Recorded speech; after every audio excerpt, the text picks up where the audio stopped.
Last night, I heard a lot of buzz about the Cleveland Browns possibly thinking about trading Odell Beckham, and 3 teams inquiring about him: the Niners, the Patriots, and the Eagles. We got the Eagles. We got the Sixers. Philly talk. What's going on, everybody? Philly Mike back.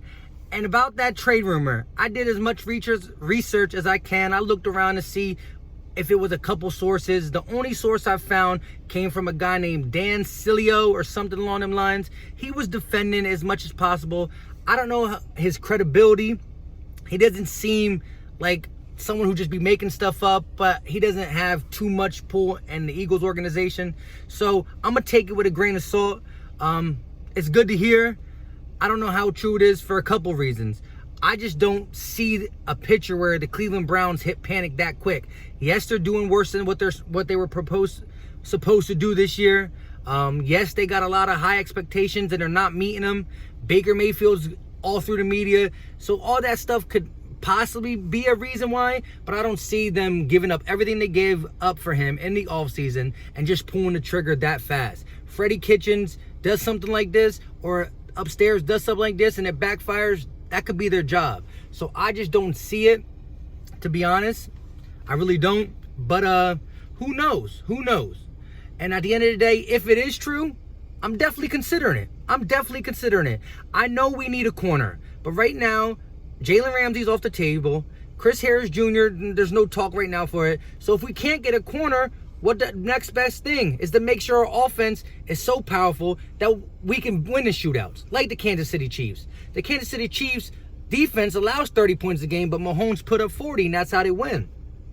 I still think defense wins championships, so we got to get there. But you got to think, even with our defense secondary being so bad, we beat Aaron Rodgers with Devontae Adams with a bad secondary. So at the end of the day, the Eagles some way get the job done. So if there was a chance to get Odell Beckham with Deshaun Jackson's being who knows, why not? Because he can do what Deshaun Jackson does, plus other things. He's not just a deep threat. He's a deep threat that demands the number 1 corner, so even Alshon Jeffrey gets open. See, Deshaun Jackson just is the deep threat. He's a great player. I love Deshaun Jackson. But he's a deep threat, so he doesn't always demand the number 1 corner. And so Odell is a deep threat that demands the number 1 corner, and Alshon Jeffrey and Zach Ertz definitely could eat more because they've been keying in on them too, and that's why they've been having a subpar so far season. I mean, Jeffrey's been hurt. That's part of it as well. Now, I'm not saying to give up the farm. Like, I'm definitely going to only hear it out depending on the asking price. Definitely depending on the asking price. But I'm saying a lot of people are going to say no off the grip because of the fact that he's a drama queen, blah, blah, blah. I understand that. He's no AB. He's far from what AB is.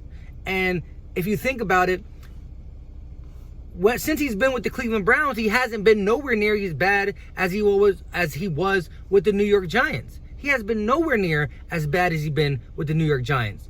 And so if the Cleveland Browns organization is good enough to keep him grounded a little bit, the Philadelphia Eagles organization is way better than the Cleveland Browns. It's way better than the New York Giants at the end of their tenure. So we can definitely keep him grounded with our leadership, with our GM, with our head coach. You know what I'm saying?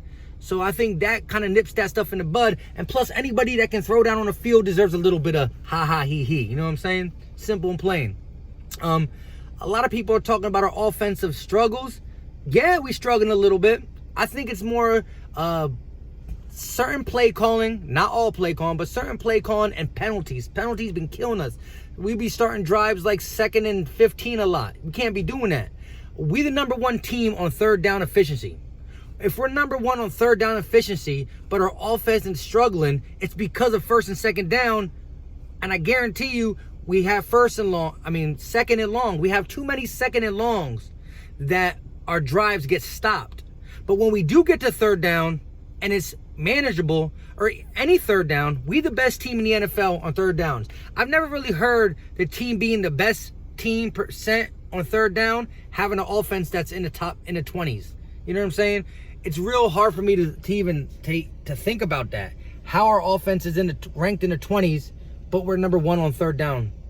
That just goes to show we're putting ourselves in harm's way. We definitely are putting ourselves in harm's way. At the end of the day, I really don't see the Cleveland Browns parting ways with Odell Beckham Jr. this early this year at all. They gave up way too much, and he's too good of a talent to just let go. If any team would do something dumb, it could be the Cleveland Browns. So that's the only thing that's making me think possibly, but I just don't really think it's going to happen. But if you're asking me would I take him? Yes, I would. With everything being said, I would take him. But if we can't get him, we do need a deep threat. You know, everybody knows we need a deep threat. Deshaun Jackson is a great deep threat, but we don't know what's really going on with him, really. It's different reports each and every day almost. But here's one thing I wanted to mention. Torrey Smith was our deep threat when we won the Super Bowl. Our receiving core was Alshon Jeffrey, Torrey Smith, Nelson Aguilar. Nelson Aguilar is a great receiver when he's in the slot and he's not asked to catch a lot of balls and deep balls all the time or just sideline plays. He's great in the slot. So Torrey Smith is like a C+ receiver at best. It was at the end of his career. He was nice when he was young in Baltimore, but it was at the end of his career, he still could get down the field. That's what he did. He went vertical. And just because we had a C+ guy who can get vertical, it opened the defense so much that Zach Ertz had one of his best years, that Alshon Jeffrey could eat all day. And see, these guys are not eating the same way because we don't have the vertical threat. But you don't just need a vertical threat to always hit home. Torrey Smith barely got anything throughout the season. He had a great playoff run, don't get me wrong. But throughout the season, he wasn't destroying people for deep touchdowns all day, but he kept running in vertical routes. It kept bringing the safety down with him, and it opened up the middle of the field. So we don't need the best deep threat. We just need a deep threat. We just need to have somebody go long. I don't care if it's a bum at this point. Just have to call plays that send someone deep to just distract them. Because Torrey Smith was not the, oh wow, I'm so scared Torrey Smith's going to beat us down the field and catch one. No, but he got one every once in a while. You know what I'm saying? At the end of the day, the Philadelphia Eagles got the Minnesota Vikings coming up. I'm going to be talking about what we need to do for that win tomorrow. I got to go in the hospital. Got a little nephew that was just born.